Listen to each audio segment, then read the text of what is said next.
Okay, so we're going to build this. It's all white. You're going to be able to color it and put anything you want on it, but this is kind of the idea of what the finished product's going to look like. And we're going to start, we'll build the airframe, and then the video after that, we will install the gear. So we got the basic layout here. You actually don't have to draw any lines. This is just to make it obvious when you do actually make your cuts. You could just make some marks and start cutting, but essentially all you do, this is what I love about this design, it's pretty straightforward. You measure 12 inches down from the edge, then 6 inches from that, or 18 inches from this edge, right? So 12 and 18, or 12 and 6, depending how you want to think about it. You do the exact same thing on the opposite edge. You measure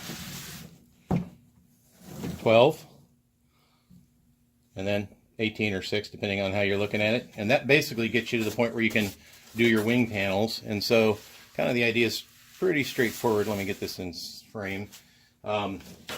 Essentially what you've got is, this is going to be wing panel, right? This is also a wing panel. Now, if you're doing just all white, it doesn't matter. You can flip them and flop them. You need 2 of these panels cut, 2 of these sheets of foam cut, and you're going to end up with 4 wing panels total, exactly the number of wing panels you need. If you do colored, you may end up having a challenge because a lot of the colored stuff is colored on one side, so you're going to have to think that one through. You may have to make 2 airplanes in order to get the color scheme you want, and you'll have to use opposite color schemes on both planes. I'll let you figure that one out on your own.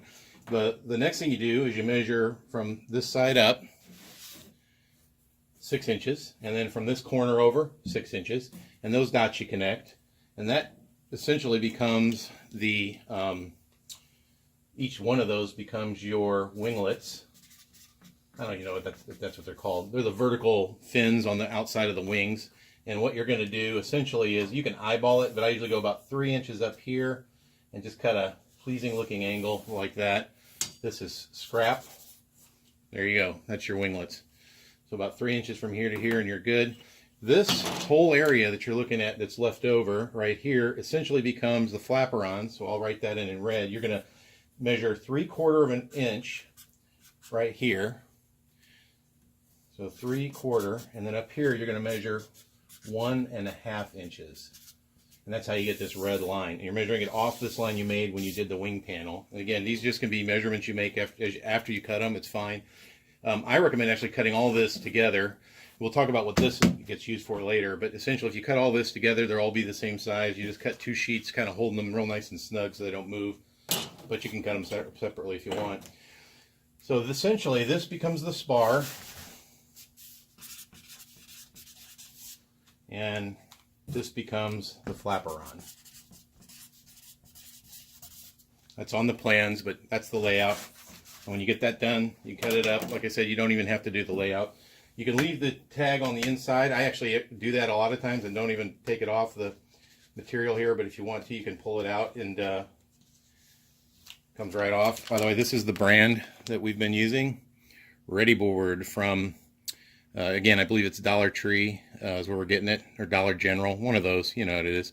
You can Google Ready Board and it'll tell you exactly where to buy it. So that's that.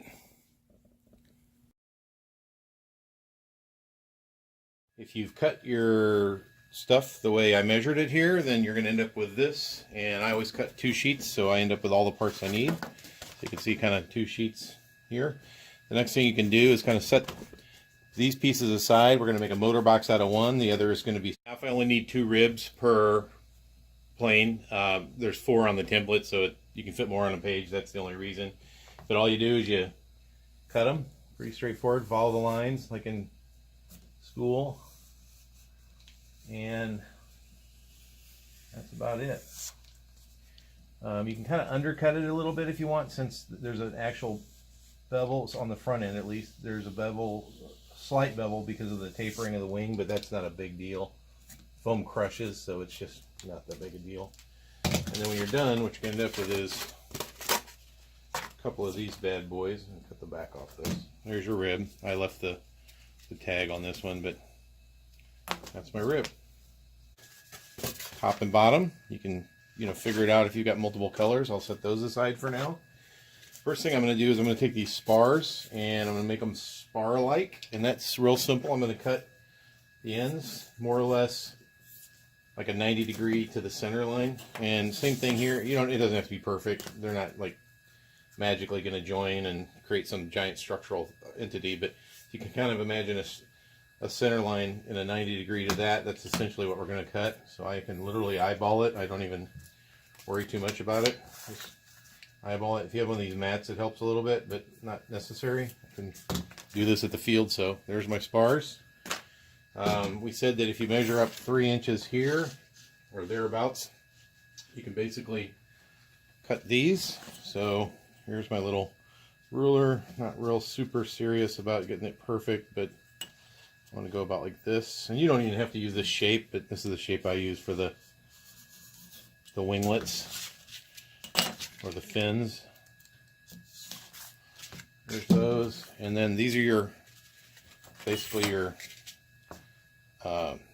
flaperons, and you're not going to do much of these other than cut the ends off short when you get to the point where you're putting them on the wing.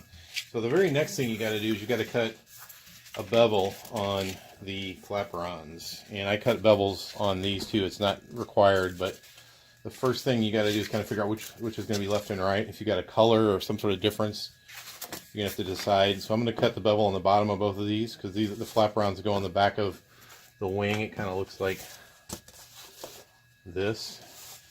You can kind of picture that going away. So that's kind of what your flaperons are going to look like.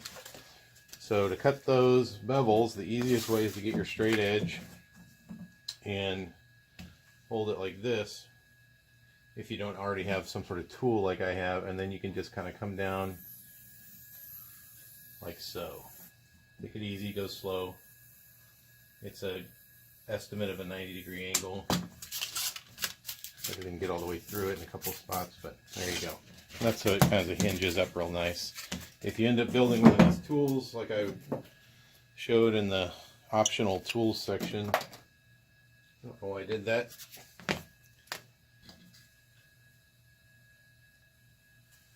So let's kind of do that the right way this time. So here's the bevel that was cut on this one. I want a bevel on the bottom of this one. So that's going to basically be, let's see, yeah, this way. So I'm going to run it through this tool I have. Actually, the way I normally do it, I'm trying to do it for the camera. I pull it like this, so it's not something you want to let the little kids play with, but boy, that makes it easy. And I cut so many of these that works out. So I got 2 beveled flaperons. I actually cut bevels on this side too, just it looks better, and the back side. So that's basically what my flaperon looks like. I don't know if you can see that real well, but this is going to get cut off flush. I don't bevel that. If you want to bevel these, you can. I do. I think they look better. So I'm going to bevel an inside version and an outside version. I don't bevel the bottom because they often hit the ground when you land and they don't look that great, but I essentially do these. And then a lot of times I'll do this too. I'll make it more like a triangle. So there's my flapper, I'm sorry, my fin or my winglet, whatever they're called. So I'll have 2 of those when I'm done. So you're going to want to do the same thing for each of your wings. If you kind of look at a wing panel, you might want to even mark them on the inside. You could go, left, bottom, left, top, something like that. You're going to want to bevel the inside. That's why I'm not going to mark the outside, obviously, so I'm always going to bevel the inside. I'm going to use my tool to make it fast, but essentially you'll want to bevel the top and bottom, obviously opposite ways. So they're going to kind of face each other like so. You might have noticed a little bit of a poor cut in these 2, and that was from having a dull blade. You don't want a dull blade. That happened when I was first cutting them. I grabbed a sharp blade for the second one. But so essentially what you get is a bevel on the inside, and these are going to get wrapped around a dowel, which we're going to cut next. So to cut the dowels real easy, you just need your tool. That is to say the wire cutter that you were going to use. I go about a 1/4 inch short here, just kind of ballpark it. 1/4 inch short here. They don't need to go. It's more for like if you hit the front end of somebody, pop that off and you're good to go. Next thing we're going to do is tape this all up. So you want to flip the wings over with the bevel down. Kind of make sure you don't have any dust. You get on the tape. You want your dowel here. I'm going to kind of eyeball this. And essentially what you want, it doesn't have to be centered. It'll automatically center when you close it. You want this 1/4 inch dowel to have about a dime's width of space. Like on one side is fine. Kind of eyeball that. And then what you're going to do is you're going to take a little bit of tape and do a lousy job there. Put the camera here. A little bit of tape. You know, what I want to do is get the inboard side lined up. If the outboard's not lined up, that's fine. Kind of pull it together. I'm leaving a dime crack, and I'm just going to put a little piece of tape here to kind of hold that. Again, I don't need this dowel centered. It'll self-center. You do the same thing down here. I'm not really worried about lining up the back end. If they're off like a touch, who cares? Just want that dime's worth of space. And there's that piece of tape. Then the magic of doing this, if you ever watch a flight test video or any of this other stuff, is you go extra long. So I want to go all the way out here, get a nice little tape. Oop. Try not to do that. If that happens, you're going to potentially tear paper off of your wing. Let's try it again. My board is pretty dusty, so that's why I did that. And then I'm going to come up and go along on this side too. So I went from here to here, and then I'm just going to gently kind of get her laid out really good, and then I'm going to cut the tape. Oops, cut the leading edge a little bit. Pull the excess tape off my board. And that's basically kind of what you're going to do until we make the rib. So there you go. You kind of see, oops, folded it the wrong way. Left bottom, left top.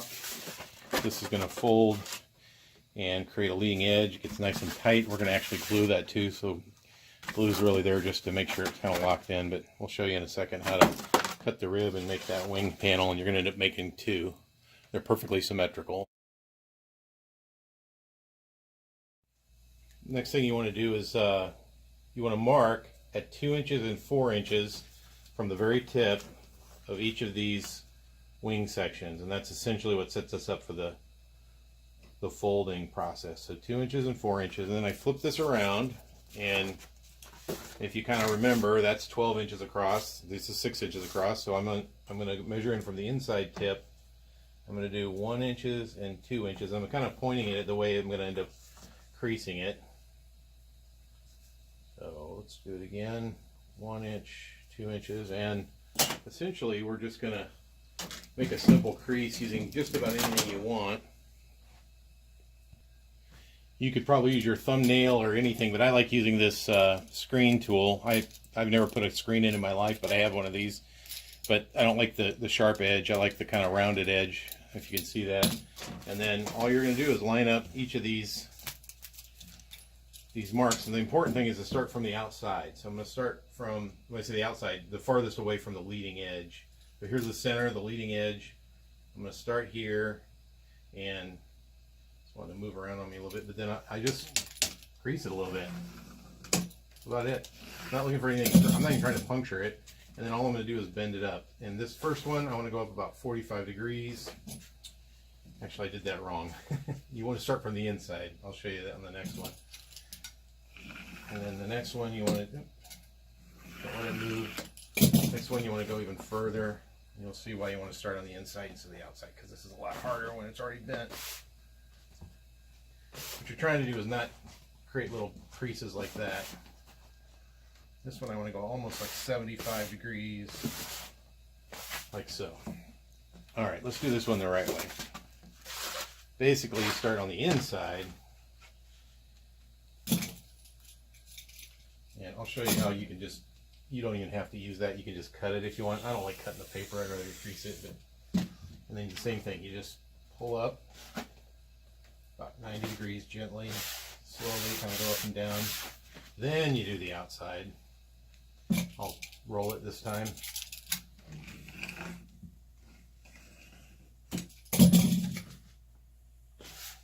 Gently, go slow. You don't want go up to about 45. And there you go. So now what you essentially have is a shell that'll go around the rib and a spar that will go inside on the second crease, not the first. And that's what we're going to do next. So I've just pre-fit the rib just to make sure everything's kind of hunky-dory and try to see what it looks like when I line up the back trailing edge. Looks like I might need to leave, sometimes you need to leave a little bit of space on the trailing edge to make this even, which is fine. You can always cut that off or just ignore it completely. Again, this is a combat plane that's kind of meant to be destroyed. So I'm pretty good there. And that's generally what you want to start with. Lots of hot glue. You don't want to run out of this stuff while you're doing the wing. Also a little pad where you can squish some out and get it clean if it's been sitting for a while. And this first one you want a nice, good bead. You know, glue's heavy, but we need it for this. So I'm going to put it right here, and I want it about, oops, I don't know if you can see this, but I'm going to kind of hold it down with one hand and kind of pull up the leading edge with the other. And what I got, I want to leave about an 1/8 inch because you're going to need to sand some of that off. So that 1/8 inches is going to make a big difference in terms of the shape. And when that's done, getting close, I can then do the spar. I like doing the spar like this. I just glue the end of it with glue, pretty good bead. This one I just try and do one continuous bead along the second seam. Oops.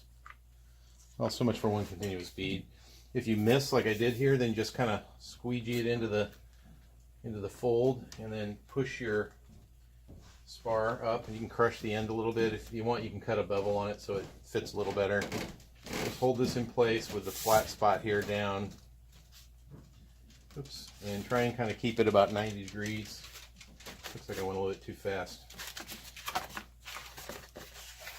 Glue wasn't dry, glue wasn't set, but about 90 degrees to this. So it's going to mate with this right here.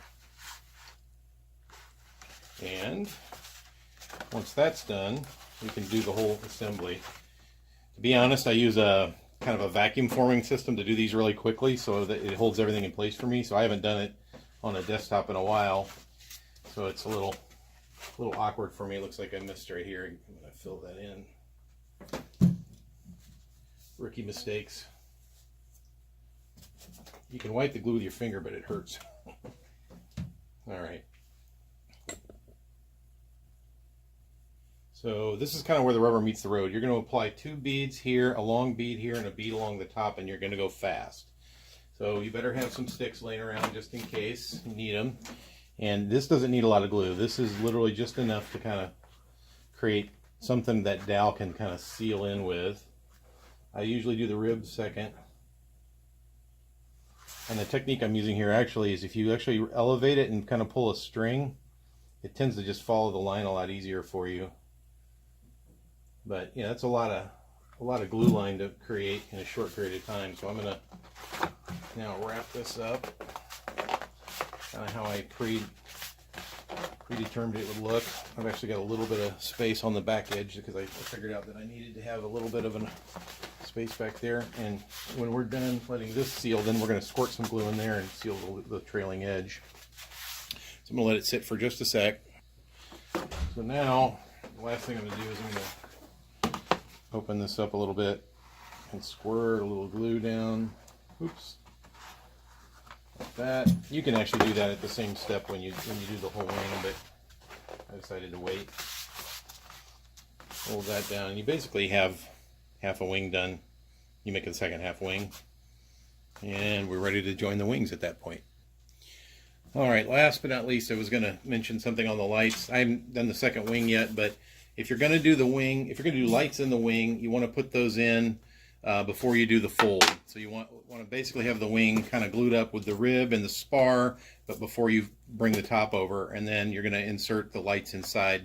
Here's basically a way to do it after the fact. You take a piece of balsa like this, and you stick the lights to that, and then you can put some glue on the back of it and run that down inside. And what I want to do is have a strip of lights facing forward. I like red ones, straight off the front of the spar, straight forward. And then either a strip of white lights facing backward this way, another piece of balsa. Another option is two sets of white lights, one on the bottom, one on the top in the back. You won't need two sets in the front, and then that'll take care of your lights. I'll show you in another video how to set up lights for this. So now I've got two wings, and I just need to kind of even them up. They're going to get joined in the middle with hot glue and then later tape. And if you actually pull them together here, you're going to see that because of the arc, you get a little bit of a gap. So I'm going to use my handy dandy power sander and just take this off. You can do it with a knife real carefully, or you can just put a piece of sandpaper on a flat surface, but I sure like this way of doing it.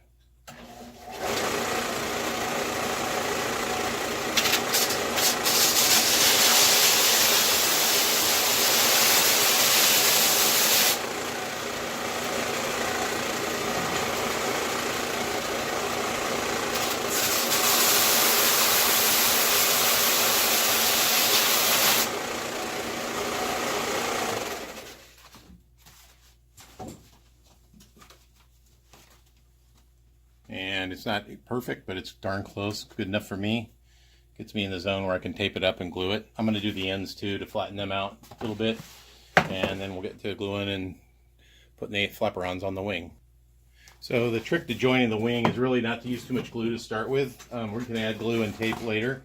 But all you're going to do is get a small bead that runs right around the inside of this, and what you don't want is too much squeeze out, or else it's going to leave a bump. So I'm going to basically take the wing, line up the leading edge, line up the trailing edge, move it a little bit if I need to, and I'm going to look straight down. Sometimes you get a little bit of an airfoil difference between the two, and you can actually see that in this one a little bit. I don't know if you can see that bump. That happens a lot, particularly if you're not real careful with doing it the same way. If you've created a variation and then you have one wing panel and you flip it over, then you're going to get the bump on both sides and it'll be on opposite wings. But we found out it just doesn't matter. These things fly great anyway. So you kind of have to hold it for a while, and then once you've got it nice and glued, then you're going to run a heavy-duty bead.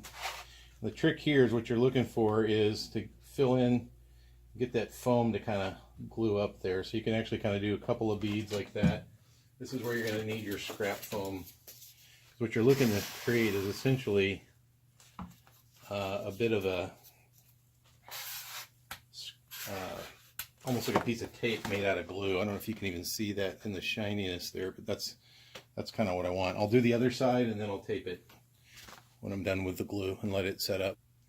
Taping the center of the wing is pretty simple. All we do is do the extra tape method. Go back here, put it right down the middle, kind of pat it. This glue is actually still pretty warm, so it actually is sort of embedding in the glue.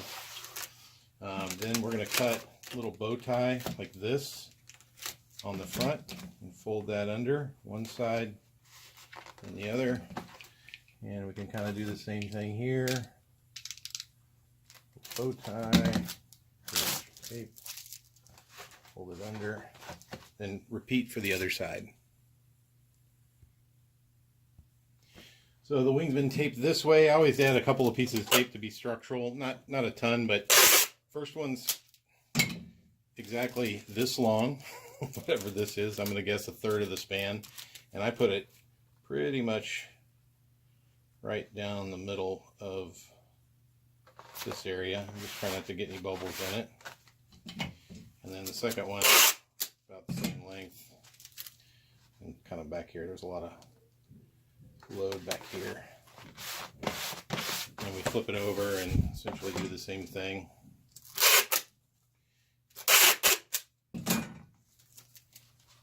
Again, not real scientific, but a little belt and suspenders action. You might be surprised that you don't need it. I got that wrinkle in there. I try not to do that, but you might be surprised that you don't need to have a spar that runs through. But basically, because it's a flying wing, the weight is far more distributed than it would be if it had a big fuselage and a tail. So that's basically the wing. And later we'll glue these on, but it's the last thing we do. So you kind of get that idea of what the wing's going to start looking like. The next thing we're going to work on is these ailerons or flaperons. So the easiest way to put them on. Decide where your top is, and on this model I think this is the top. Lay them down and take your ruler and measure 3 inches. Doesn't have to be exactly 3 inches. If you wanted to do it more, you could, or less, you could, but I'm going to go 3 inches on both sides. And then I do another 3 inches, and that's where I want the actual control horn and the servo to go, or the servo arm. So kind of think about it, we're talking about something like that. Now if you look on this side, you'll probably see it a little better.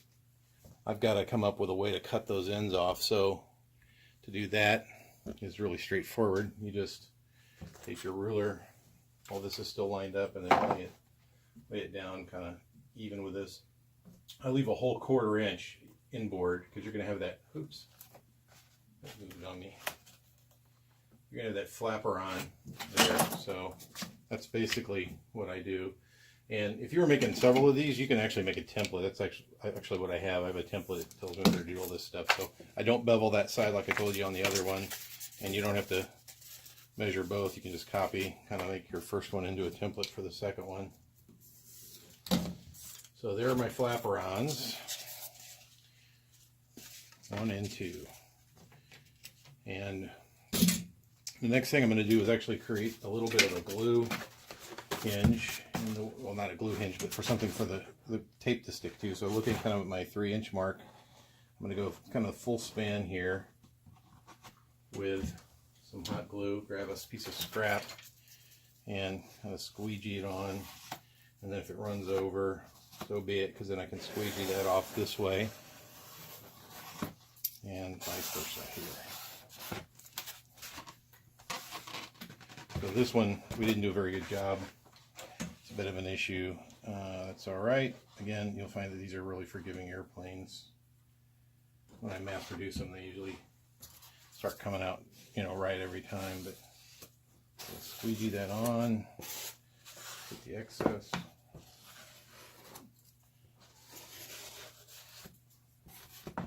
And then let that dry, and then we'll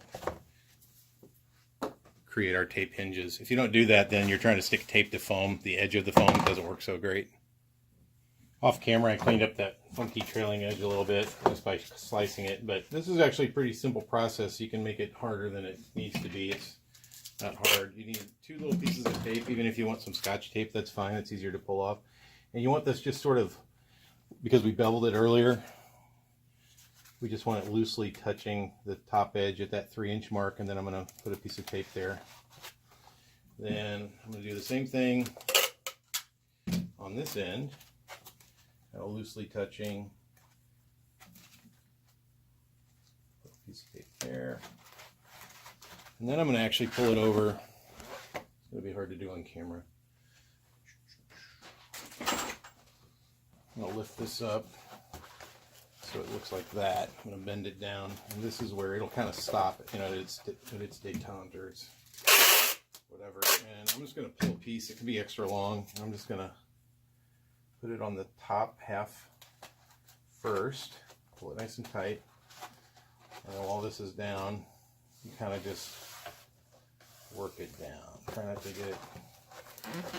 I got a wrinkle. So that's that.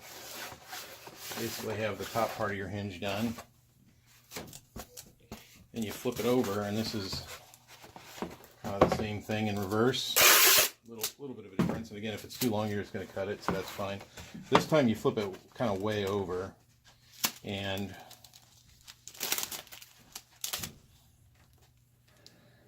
I'm not doing so good here. There we go. So I'm going to basically put it kind of right down the hinge line, centered, nice and snug, and only about a third of it will be sticking up above and below. And then I'm going to do kind of the same thing, but work it forward and then work the backside backwards. Yeah, I got a wrinkle. I'll live with it. I'll hold this one. And now I'm in pretty good shape. You can actually just trim the excess and stick it to whatever else it's sticking to at this point. We have good luck with these tape hinges as long as these models last, and several of them will last a long time, but if you're actually going to be in combat with them, they won't last that long. So repeat on the other side. Sometimes if you do this, they'll pull up a little bit, but there's no resistance to this thing. Once we put the servo on it, it'll lock right in. So it looks like a little bit of glue right there, but essentially that's what one half the wing looks like under with the hinge. So at this point in the build, you should basically have the wing with the two flaperons hinged, this extra piece of scrap that we're going to talk about, and then a couple of vertical fins or winglets or whatever you want to call them, beveled if you wanted to bevel them like I did, and they'll eventually get glued on here. So things are taking shape, obviously, but we've got to somehow build this thing called a motor box. So I'm going to start with the finished product so you can see what it looks like, or close to the finished product. Essentially what you've got is this firewall that's somehow attached to this 2-inch square cross-section box, and then it's got the wings marked on the side. Something I forgot to tell you to do is before you glue the center wings, you really need to mark this on the side of your box. You want 1 inch from the front of the firewall to the front of the wing, and then you mark the wing right onto the box. The reason I don't have to do that is I created a template so I can just draw it on the box. In fact, I have, a whole bunch of these. I make like 10 of them at a time because it's kind of a pain to make them one at a time. But if you're only making one plane, then you make them one at a time. So essentially what you want is 2 inches, 2 inches, 2 inches, 2 inches, but somehow they got to fold together. And there's a couple of different ways to do this. The other thing is this thing's length is exactly 5 1/8 inches. In this case I was off, but it's supposed to be a 5-inch box. So you're going to basically measure this off.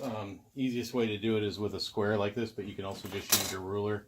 Basically you want, if you kind of think about it, 2 inches, 2 inches, 2 inches, 2 inches for the outside, and then you want a little bit of extra paper to kind of wrap around the edge. So I'm going to go 8 1/4 this way, and I want 5 inches this way, which is going to end up being the length of it, like so.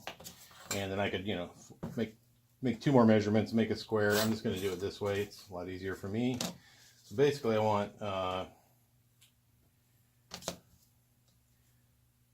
2 inches, 2 inches, 2 inches. There's my lines. And then I want a vertical line up. This is going to be kind of helping me cut. There's a lot of different, cuts. If you look at flight test, you can do something called a B cut here. Those last 2 inches I forgot to mark. So that's kind of the last one. And then this is whatever I want to leave. I can leave as much as I want, but I'm going to leave some paper here on the end. And then up here I'm going to go 5 inches. And then we're going to draw a line. And that's how you lay out your box, essentially.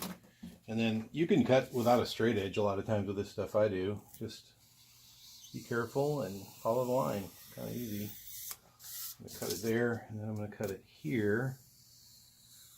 So essentially this is now an 8 1/4 by 5-inch rectangle.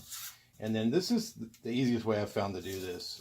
First thing I'm going to do is just cut about halfway through, make sure I don't get the paper on the other side right here. And then pull this off real quick.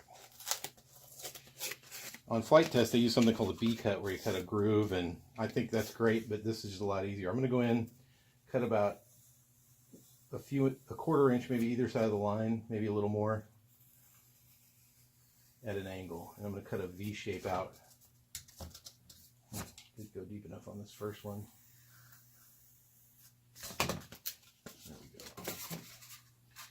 So I'm basically cutting out a little cross-sectional triangle, and it's eyeballed, but it's on the line, and when it folds, it's going to crush the rest of it, and it'll be fine.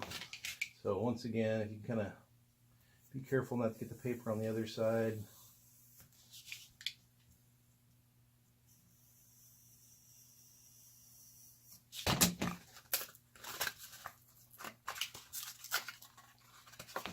Maybe my third one.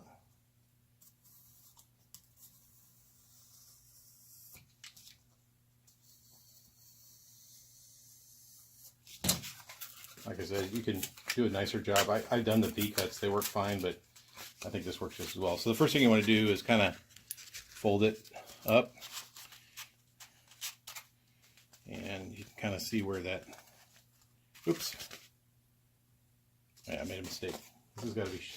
I do this every time. This last one's going to fold inside, and the thickness of the foam is 3/16. So I want a 3/16 piece of this that's missing. So that last piece, you never cut it to a full 2 inches. You cut it to 1 13/16. And whatever, I lost my extra paper, but it would be nice to have it, but I can live without it. So anyway, here's fold, fold, fold. Then this last one folds inside, and then you would typically wrap the extra paper around the outside. And I have just done something terribly wrong. This is in no way... Oh, there we go. No, that doesn't look right either. We're going to start over. All right, so that first try wasn't my best work, but this is the idea. This is 2 inches, 2 inches, 2 inches, 1 13/16 inches, plus whatever amount of paper you want to leave. And if you fold this bad boy up and you tuck this last piece inside, it should be a nice square. And things get hot when you do this. Leave a little space. Don't put the glue edge to edge. It'll squeeze out, and it'll squeeze out onto your hand. So just glue in each of these. You can go one at a time if you want. I'm going to do all but the last one and then fill that in last.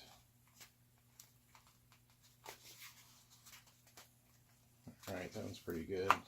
Still pretty hot, but I'm going to do this last one real quick. A little bit of glue here.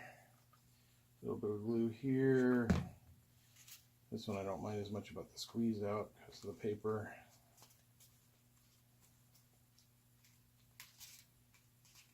Oops. Did the wrong inside edge there. Just kind of... There we go. Not my best work, but it's good enough. And then you basically need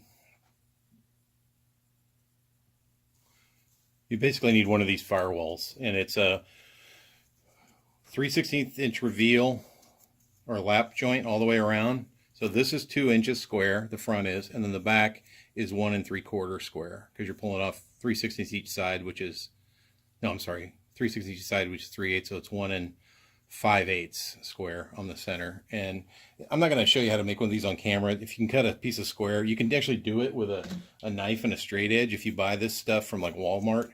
I've even bought this 1/4 inch thick kind of cheap stuff in the craft section of Walmart, and then I just scored this and cut these grooves out, and that worked fine. It's a little bit more tedious of a way to do it, but it worked. So you kind of figure out how to get that in there, and all you're doing essentially is put a little bit of hot glue. You can get a little extra, but you want it on the foam. Oops, and then goes right in. And the excess you can kind of squeegee that on. And the last thing you want to do with these things is actually tape them up. I want them pretty good in tape. So, oh, I'm sorry, not the last thing. The second to last thing you want to do is mark those wing shapes on it. So you're going to go 1 inch, decide which you went down and what the sides are going to be. I'm going to put that seam down. So I'm going to put 1 inch here, and then 1 inch here. Looks like I got a little extra glue. And then essentially normally you draw the wingtips by taking the center wing before you glue it and just setting it down, getting it nice and centered. But Bob Shepley, he built me this template, or he built a template and gave it to, I think, Jonathan, and Jonathan gave it to me. So I'm going to put it on here. you'll notice is exactly where it needs to be. Kind of get her lined up, and when you're done marking your wings using the actual set wings themselves, you get the same shape. It's not rocket science. You're not trying to get like a perfect, butt joint that doesn't have any gap, but just more or less something for this thing to fit on before we put the tape on. We need that. So the tape process for this is pretty straightforward. I personally go 3 wrap, 1, 2. I don't think there's any rocket science to this. You probably could do without it. What we find is that the tape tends to hold this thing together a lot better when you have a crash. This is the crumple zone. You want to think of it in terms of an automobile, so the tape helps a lot. Then the last thing I do is, here's the top, here's the bottom. You could do it twice. I just do it once. Start here, and I wrap it right around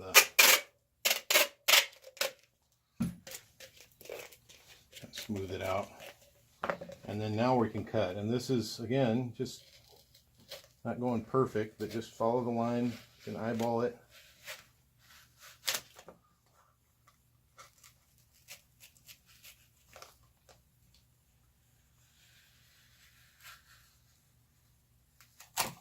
And you'll actually cut a little bit into the top and bottom here, but that's fine.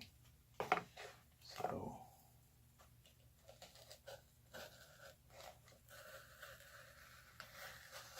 when we're done with this, we're going to glue it on, and then I put another piece of tape just to make me feel better.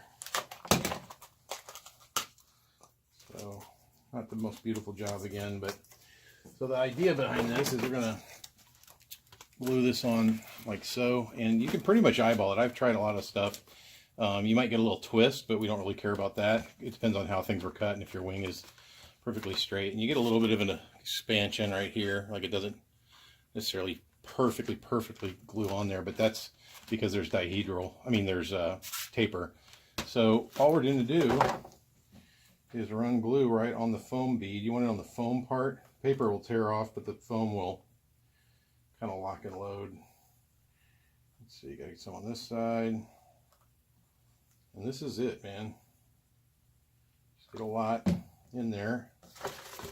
Remember which side you want it to be down, and then put that down. Ouch, kind of hot when you get it on there. Eyeball it. There we go, that's what I was looking for. Make some adjustments while it's still hot, and then I take a piece of scrap, in this case the ribs, and I go once front, once back each side. Kind of glue it on. If you want to squeegee a little bit more in there, oops, you can. And then my final step is I actually take a piece of tape like this. I don't even know if this is necessary. It makes me feel a little better. So